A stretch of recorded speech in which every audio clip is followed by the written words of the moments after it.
मिलेगी। ओ हो। दरबार तेरे जो आते हैं मन की मुराद पाते हैं। दरबार तेरे जो आते हैं मन की मुराद पाते हैं। फिर कैसी तेरी है गंगा ये तेरी है आजा रे मैया को आ भी जाओ आ भी जाओ आ भी जाओ।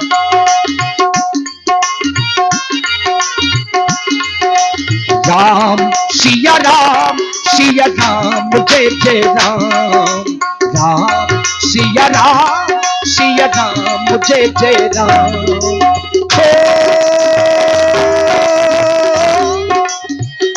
मंगल भवन अमंगल हारी त्रिभुवन दशरथ अजीर बिहारी। राम सिया राम जय जय राम।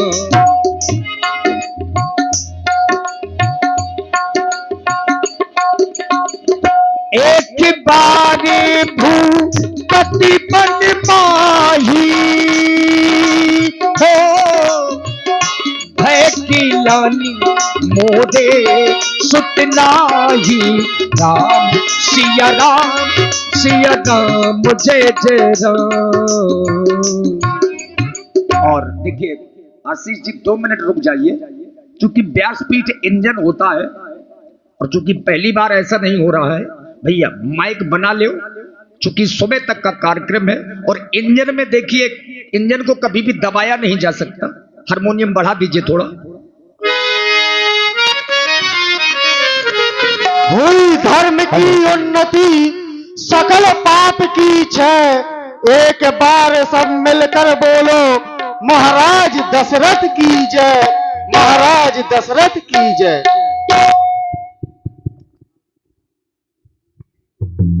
दर्शन अपनी इस प्यारी प्रजा का करने के बाद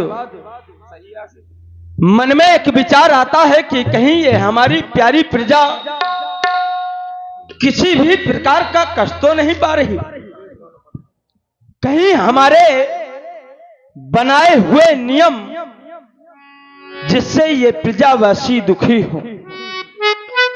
क्योंकि सिद्धांत कहता है जिस राजा के राज्य में ये प्यारी प्रजा दुख पाती है वो राजा अवश्य नरक का अधिकारी कहलाता है।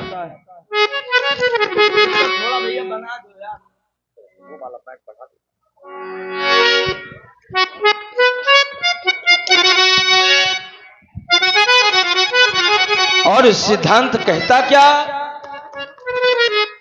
जासो राजे जासो राजे प्रिय प्रजा दुखारी सोन पे अवश्य नरक अधिकारी सोन पे अवश्य। जिस राजा के राज्य में ये प्यारी प्रजा दुख पाती है वो राजा अवश्य नरक का अधिकारी कहलाता है।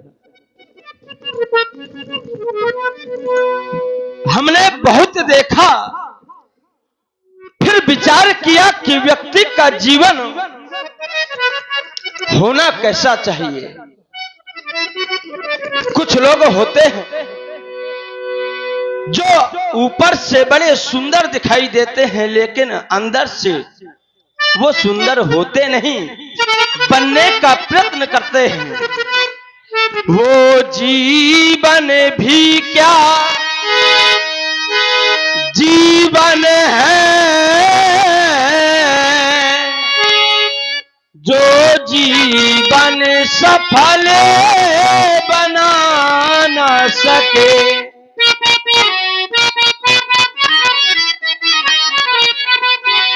अभिमानी है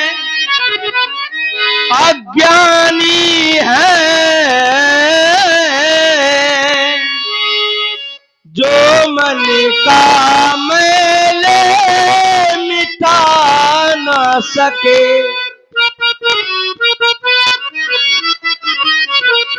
व्यक्ति बाहर से चाहे जितना सुंदर हो, अगर व्यक्ति जितना बाहर से सुंदर है, अगर अंदर से भी उतना सुंदर हो जाए तो उसकी बात ही कुछ और है। कुछ लोग होते हैं जो छोटा सा पद पाकर के उसी में भूले फिरते हैं। तन धन पद पाकर भूल रहे और सत्ता पाकर चूर रहे। ये सारा जीवन निरर्थक है, जो काम किसी के आ ना सके। राजमंत्री, अगर हमारे दरवाजे में कोई भिखारी आए और हम उसे 2 रोटी भी ना खिला सके तो ऐसा जीवन बेकार है। लेकिन राज सिंहासन में जब भी हम बैठते हैं, इस प्यारी प्रजा के विषय में पूछते हैं तुमसे, बतलाओ हमारी इस प्यारी प्रजा में सभी प्रकार की कुशलता तो है ना? किसी सैनिक के द्वारा किसी प्रजावासी को सताया तो नहीं जा रहा? अवगत कर महाराज, जब भी आप राज सिंहासन पर विराजमान होते हैं तो हमसे एक ही बात पूछा करते हैं कि हमारी प्यारी प्यारी प्रजा में कोई दुखी तो नहीं है। महाराज, सुरपति बसाए बाहुबल जाके, जो देवताओं का राजा इंद्र आपकी भुजाओं के बल पर राज्य करता हो, भला ऐसी प्यारी प्यारी प्रजा में कोई दुखी रह सकता है? नहीं महाराज, धर्म धुरंधर गुणनिधि ज्ञानी जिस राज्य में आप जैसा धर्मात्मा ज्ञानी राजा राज करता हो, उस राज्य की प्रजा कभी दुखी नहीं रह सकती। महाराज, कहा गया है कि मत कर परवाह किसी की, चाहे जमाना खिलाफ हो, चलना उस राह पर जो सच्चा और साफ हो। महाराज, यज्ञशाला, पाठशाला, गौशाला सभी सुचारू रूप से चलाई जा रही है। आपकी प्रजा में कोई दुखी नहीं है। महाराज, एक बार भूपति मन माही, भय गिलानी मोरे सोते नाही। राजमंत्री, तुमने प्रजा के विषय में जानकारी दी, हमें बड़ी प्रसन्नता हुई। लेकिन अचानक ना जाने हमारे शीश पर कोई भार सा प्रतीत हो रहा है। एक मन में गिलानी उत्पन्न हो रही है। तुम देख रहे हो हमारा चौथापन चल रहा है, अभी तक कोई संतान नहीं। तो क्या राजा दशरथ के जाने के बाद में ये राज सिंहासन कौन संभालेगा? कौन संभालेगा इस अयोध्या की शासन सत्ता को? क्या मेरे बाद रघुवंशियों का वंश समाप्त हो जाएगा? हमारे एक भी संतान नहीं। जीवन में सबसे बड़ा दुख केवल यही रह गया। अगर एक भी संतान होती तो कम से कम हमें इस बात की चिंता ना होती कि हमारे जाने के बाद इस सिंहासन में कौन बैठेगा, कौन इस सभा को देखेगा। आज बड़ा दुख हो रहा है सोच करके। विचार आता है आज गुरु सदन की ओर चलना चाहिए। आज का दरबार यहीं पे विराम किया जाए। हम गुरु भगवान के आश्रम की ओर जा रहे हैं। जो आज्ञा महाराज। देखिए, महाराज के मन में विचार आया, ये दुख आया। कहने को तो महाराज महल वाले हैं, लेकिन झोपड़ी वालों के पास जा रहे हैं।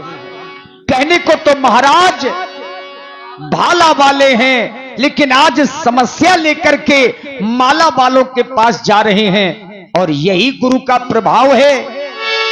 गुरु ग्रह दयबू तुरंत मही पाला, चरण लाग कदी बसाला।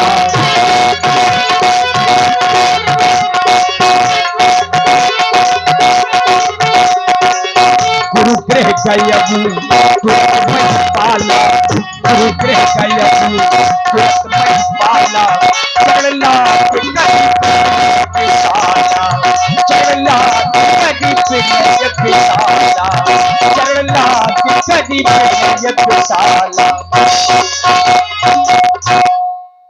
दीनों पर दया करने वाले भक्त वत्सल कृपा निधान, प्रत्येक जनमानस के जीवन में ज्ञान रूपी दीपक को जलाने वाले मेरे प्राण प्रकाशक दशरथ आज आपके चरणों की वंदना कर रहा है। इस संसार में चलने वाली माया रूपी हवाओं के कारण मेरा हृदय रूपी कमल मुरझा गया है। आशीर्वाद रूपी जल प्राप्त हो जाएगा तो यह पुनः खिल उठेगा मेरे उर के कमल को खिलाने का। उर का कमल खिला दो, उर का कमल खिला दो, संसार के स्वामी करता प्रणाम प्रभु को, गुरुदेव को नमामि। करता प्रणाम प्रभु को, गुरुदेव को नमामि।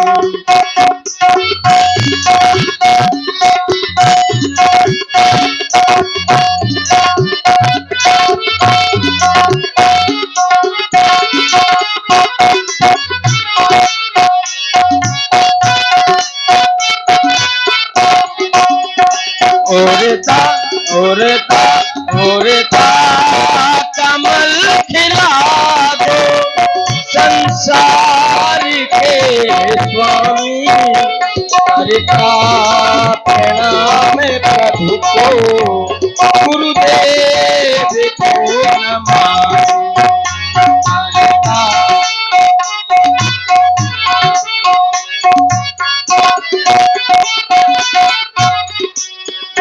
आशीष से तुम्हारे कल्याण है हमारा, सौभाग्य की उदय जो दर्शन मिला तुम्हारा। आशीष से तुम्हारे कल्याण है हमारा, की उदय जो दर्शन मिला तुम्हारा। आशीष दो विधाता, आशीष दो विधाता, संसार के स्वामी करता प्रणाम प्रभु को, गुरुदेव को।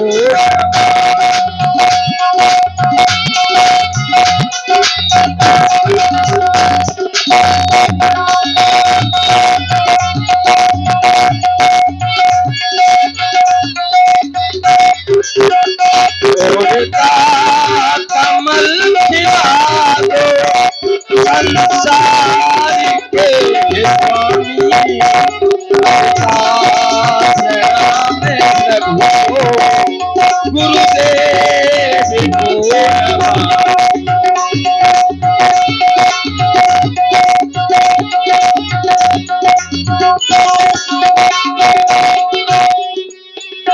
प्रभु जी के चरणों में है हम शीश को झुकाते, चरणों तीरथ को माथे से हम प्रभु लगाते।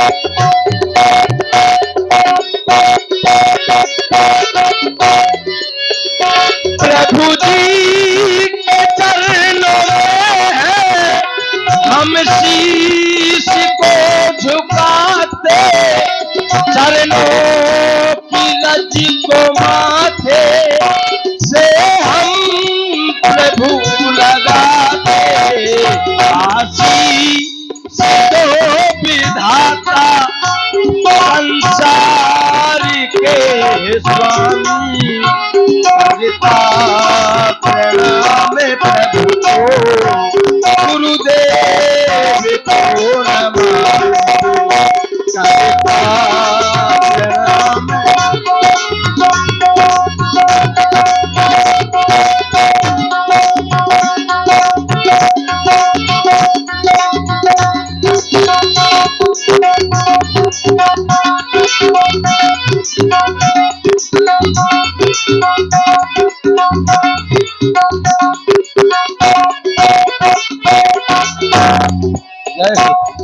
आपके चरणों में दशरथ का प्रणाम स्वीकार हो। और इसी प्रस्तुति में आप हैं आदरणीय श्री परशुराम द्विवेदी जी, व्यास जी, मास्टर साहब, आपकी ओर से 51 मुद्राएं महाराज श्री दशरथ जी के चरणों में सादर समर्पित हैं। साधुवाद। राजेंद्र प्रभु पेड़ पौधे इसका तो टेबल करो, इसको बनवाओ। व्यास जी इसको बनवाने का प्रयास करो।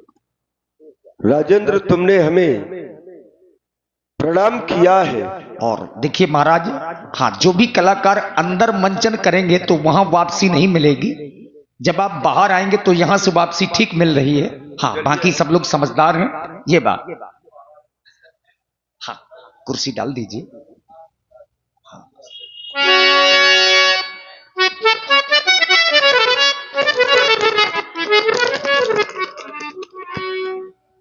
क्योंकि यहां से वहां तक सब हमारा ही तो है। राजन, सांसारिक व्यवहार में जब कोई व्यक्ति नमस्कार करता है तो नमस्कार का उत्तर नमस्कार से दिया जाता है। जब कोई राम राम करता है तो राम राम का उत्तर राम राम से होता है। लेकिन जब कोई यदि प्रणाम करे तो प्रणाम का उत्तर प्रणाम ना हो करके आशीर्वाद हुआ करता है। और आशीर्वाद से प्रणाम करने वाले को प्रणम्य के द्वारा 4 वस्तुओं की प्राप्ति हुआ करती है: आयु, विद्या, यशो, बलम। लेकिन मैं देख रहा हूं, यदि पात्र पहले से ही पूर्ण नहीं अपितु परिपूर्ण हो पूरी तरह से, अगर उस पात्र में और भी जल डाल दिया जाए तो फिर उस जल का कोई महत्व तो नहीं रहेगा। क्यों? क्योंकि जो जल उसमें डाला जाएगा वो पात्र में ना रह करके वो बाहर आ जाएगा, क्योंकि वो तो पहले से ही पात्र भरा हुआ है। और जब मैं महाराज के जब महाराज के जीवन पर चिंतन करता हूं तो पाता हूं कि उन चारों में कोई भी न्यूनता नहीं है। क्योंकि आयु, जब आयु पर चिंतन करता हूं कि हो सकता है कि आयु में यदि न्यूनता हो तो दीर्घायु का आशीर्वाद दे दूं। लेकिन देख रहा हूं त्रेता में नीति के अनुसार मनुष्य की आयु 300 वर्ष बतलाई गई है, लेकिन इनकी 300 नहीं, 3000 नहीं, ये 60,000 वर्ष पूर्ण होने जा रही है। तो आयु में भी किसी प्रकार की कोई न्यूनता नहीं है। मैं अब जब देखता हूं, चिंतन करता हूं कि विद्या में शायद न्यूनता हो, तो जब उसमें चिंतन करता हूं तो पाता हूं धर्म धुरंधर गुण निधि ज्ञानी, ऐसे गुण के भंडारे हैं। विद्या में भी कोई न्यूनता नहीं। जब यश पर चिंतन करता हूं तो ये साधारण राजाओं की तो बात दूर, विधि हरिहर सुरपति दिशनाथा बरनहि सब दशरथ गुण गाथा। ब्रह्मा विष्णु महेश देवराज इंद्र दिक्पाल ये सभी महाराज श्री दशरथ जी के यश का वर्णन किया करते हैं। जब बल पर मैं चिंतन करता हूं, कि हो सकता है कि बल में कोई न्यूनता हो, तो पाता हूं ये संसार के राजाओं की तो बात दूर, वो जो देवताओं का राजा है इंद्र, तो सुरपति बसही बाएं बल जाके। और ये संसार के राजा नरपति सकल रहई रुख ताके। ये संसार के राजा तो महाराज दशरथ के केवल एक आज्ञा की नहीं, केवल एक संकेत मात्र की प्रतीक्षा किया करते हैं कि महाराज का हमें संकेत प्राप्त हो जाए। क्यों महाराज साधारण नहीं असाधारण है, इनके बल को पाकर के ही निर्भीकता से जो देवराज इंद्र है वो स्वर्ग का सुख भोग रहा है। ऐसे व्यक्तित्व है जो आज हमारे सामने खड़े हैं। पात्र पहले से पूर्ण है, ब्यासी आशीर्वाद दे तो क्या दे, है कोई मार्ग नहीं है। जब आप मार्ग ना निकाल पाएंगे तो हम थोड़ा निकालेंगे। हाँ बिल्कुल, इनके राज्य के लिए कुछ भी आप दे सकते हैं। ये ठीक मार्ग निकाला है, यही उचित है, इनको ना देंगे, अब इनके राष्ट्र के लिए दे दें। राजेंद्र परवाह नहीं मिले जीवन के वैभव, ये जीवन का सुख सारा रहे, कभी राम न चाहिए इन विभूतियों को, उज्जवल वंश तुम्हारा रहे। ये संसार है राजन, हम रहे या न रहे जग में, जस जन्म गस गमन, लेकिन आशीर्वाद है ये राष्ट्र स्वतंत्र तुम्हारा रहे, कल्याण हो। आज देख रहा हूं इस गुरु सदन में प्रथम बार आना नहीं हुआ है, अनेकों बार तुम्हारा आना हुआ है, लेकिन जब जब तुम आए हो गुरु सदन में तो अपने राज अंग के सहित, सैनिकों के सहित, सचिवों के सहित, मंत्रियों के सहित आए हो। लेकिन आज केवल अकेले आए हो, और अकेले ही नहीं, मैं देख रहा हूं आपका जो ये मुखमंडल है जो कमल के समान खिलने वाला, आज ये मुखमंडल मलिनता को धारण किए हुए है। हाँ हाँ, पैरों में किसी भी प्रकार के पदत्राण भी नहीं है, कोई विशेष कारण होगा, कहो कहो क्या बात है राजन, अभी पूरी मैं कर दूंगा, जिससे मुख प्रफुल्लित हो वही सब यत्न मैं कर दूंगा। कहे निज दुखी सुख सब गुरु ही सुनायऊ। इसका तात्पर्य है कि प्रत्येक व्यक्ति से कभी अपना दुख नहीं कहना चाहिए। महाराज दशरथ जी आज अपने निज गुरु के पास में गए, दुख पहले है तो दुख अपने गुरु जी से बता रहे हैं। हे देवता, आपने कहा आज अकेले आए, बात ही कुछ आज ऐसी हो गई कि मुझे अकेले ही आपके पास आना। आप हमारे निज गुरु हैं, और मेरे जीवन में जब भी कोई समस्या या कोई भी शंका उत्पन्न हुई है, मैंने सर्वप्रथम आपके चरणों के दर्शन किए और आपने ही उस दुख को दूर किया है। आज आने का कारण यह है कि आप देख रहे हैं मेरा चौथापन चल रहा है, लेकिन अभी तक एक भी संतान नहीं। सब गुणों से संपन्न मुझे पुत्र कब प्राप्त होंगे? क्या मेरे जाने के बाद में ये रघुवंशियों का वंश समाप्त हो जाएगा? मुझे केवल दुख इस बात का है कि राजा दशरथ के चले जाने के बाद में अयोध्या का संचालन कौन करेगा? आप जानते हैं मैंने एक नहीं, दो नहीं, तीन विवाह भी किए, लेकिन उसके फलस्वरूप अभी तक कुछ प्राप्त नहीं हुआ। कर चुका विवाह है तीन, फिर भी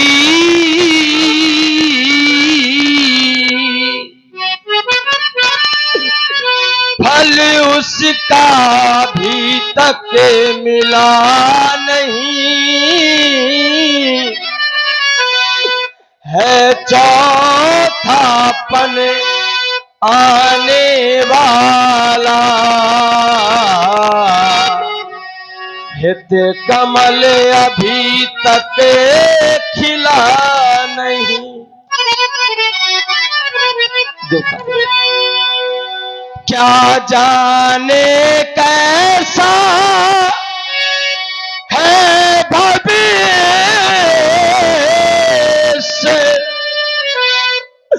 जो अब तक प्रभु अंधेरा है।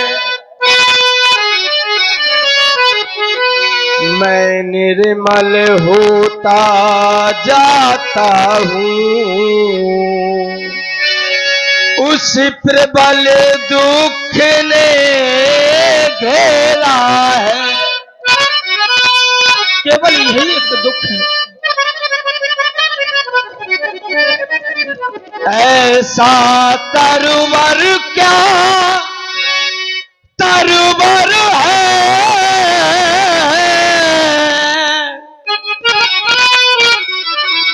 फल ही जिसमें उत्पन्न न हो, वो जलधर भी क्या जलधर है, जल ही से जो संपन्न न हो। देवता, अब आपके पास में आया हूं तो जो कुछ भी करना है आपको ही करना है। गुरुदेव उपाय वही अब हो, ये चित्त प्रफुल्लित हो जाए, आंखों में भी आए प्रकाश, आत्मा आनंदित हो जाए। मैं आपसे ज्यादा नहीं चाहता, कम से कम एक पुत्र ही हो जाए जिससे मेरा वंश तो आगे की ओर बढ़ सके। कम से कम एक पुत्र हो,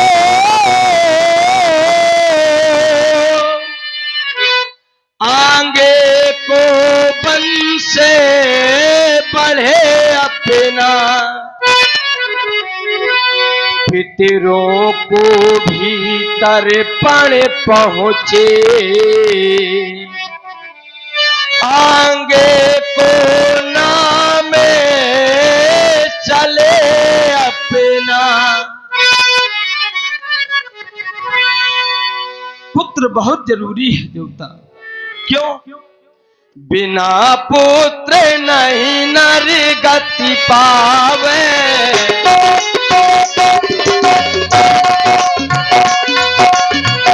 बिना पुत्र नहीं नर गति पावे,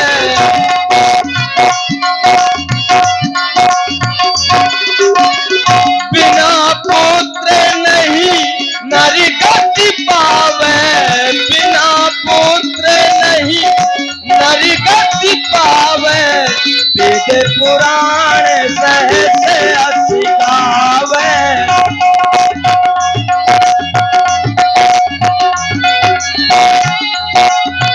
वेद पुराण सहज अस गावे।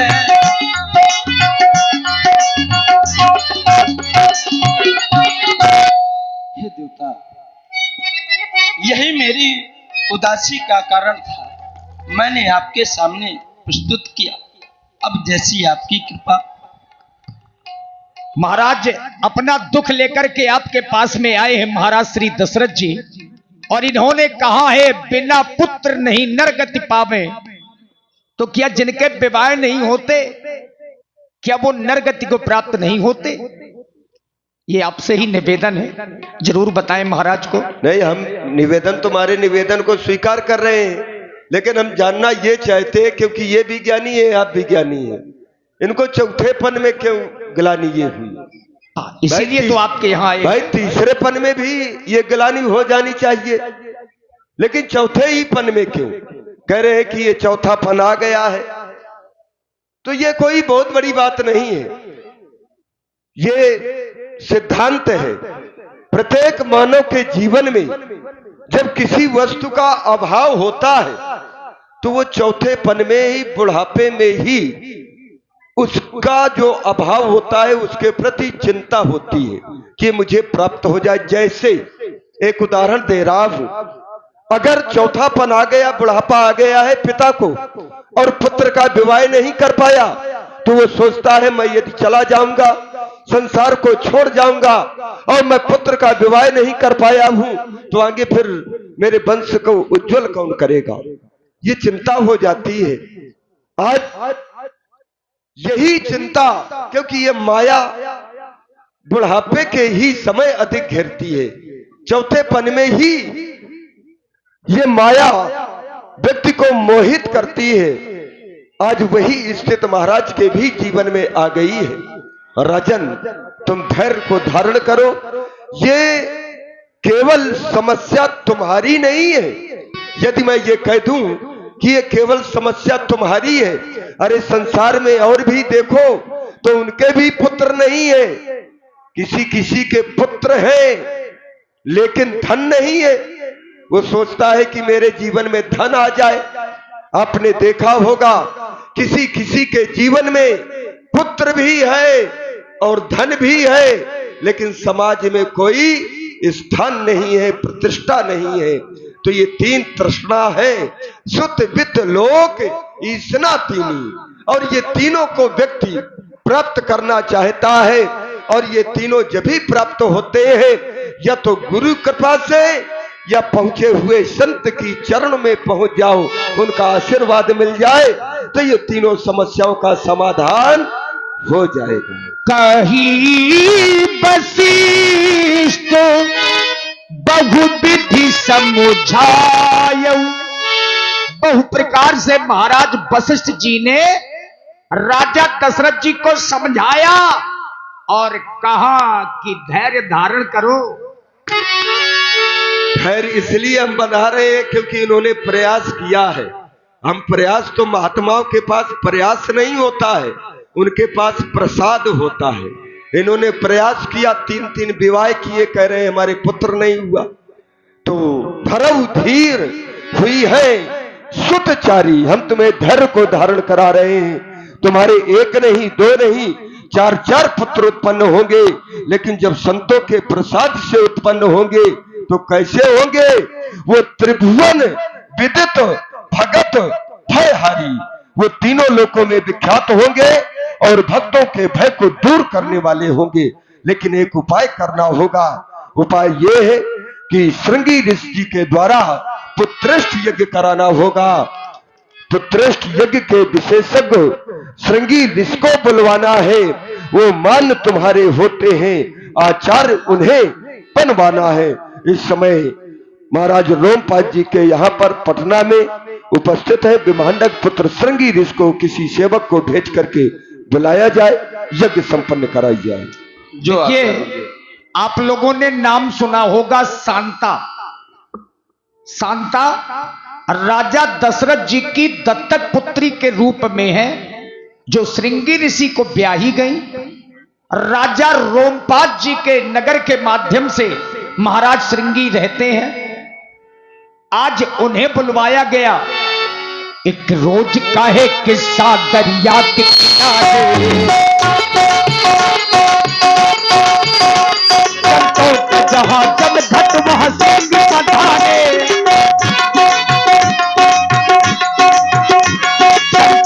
जहां जब घट वहां श्रृंगी पधारे। श्रृंगी सही वशिष्ठ बुलावा, श्रृंगी सही वशिष्ठ बुलावा। पत्रिका में शुभ यज्ञ करावा, पत्रिका में शुभ यज्ञ करावा।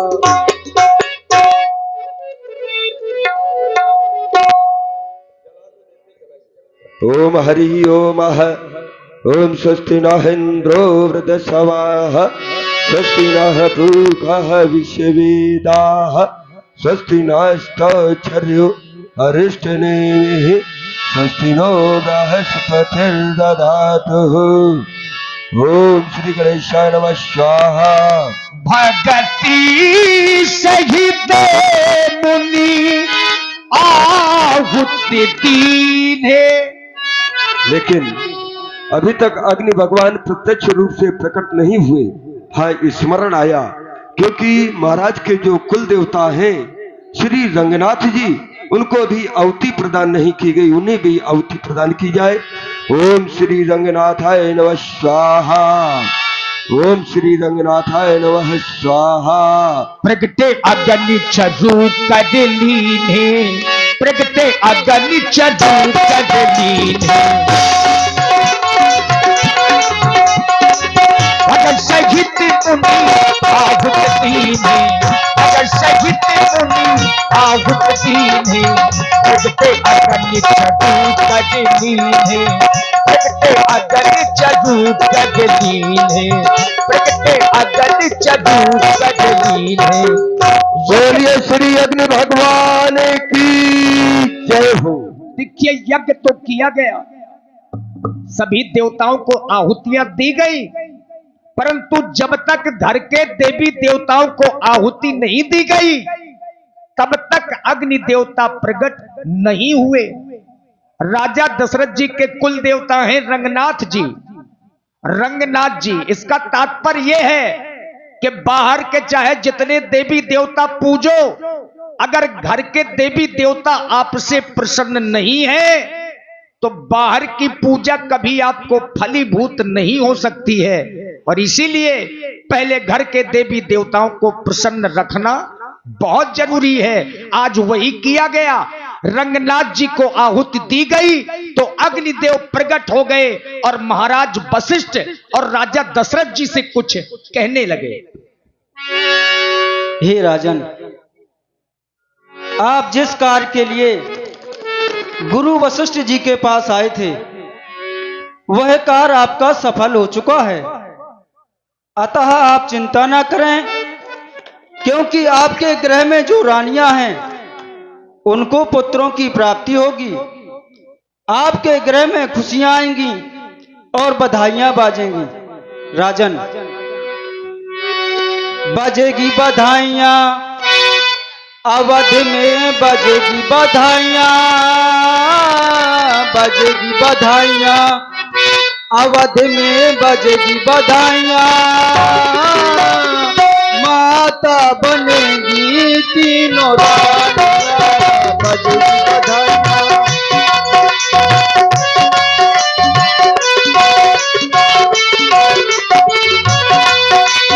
बजेगी बधाइयां, अवध में बजेगी बधाइयां, बजेगी बधाइयां, अवध में बजेगी बधाइयां। माता बनेगी तीनों रानियां, बजेगी बधाइयां।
हवी को ले जाना, रानियों को है खिलाना।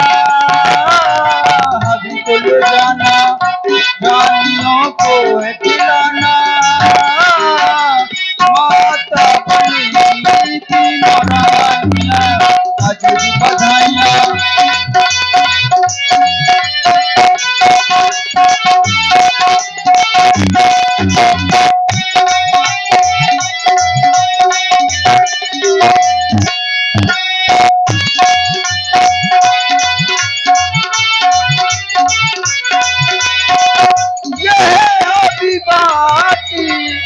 देहु रख जाई।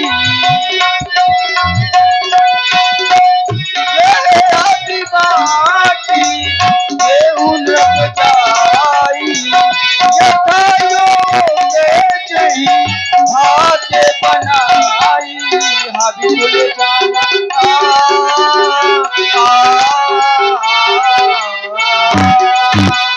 हाबी बोले जाना जानों को खिलाना।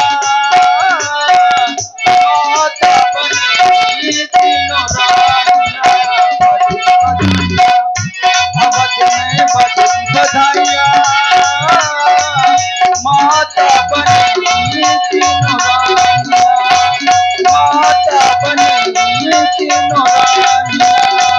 माता बनी तीनों रानियां। हे राजन, आप इस हबी को ले जाओ और सभी रानियों में विधवड़ बांट देना, जिससे आपको एक नहीं, दो नहीं, तीन नहीं, यहाँ तक कि 4-4 पुत्रों की प्राप्ति होगी। इतना कह करके अग्निदेव अदृश्य हो गए। तबे अदृश्य भये पावक सकल सबही समुझाई। परमानंद मगन नृप हर्षि न हृदय समाई। महाराज प्रसन्न होकर के अपने महलों की ओर गए। तब ही राय प्रिय नारी बुलाई। कौशल्या दी कहा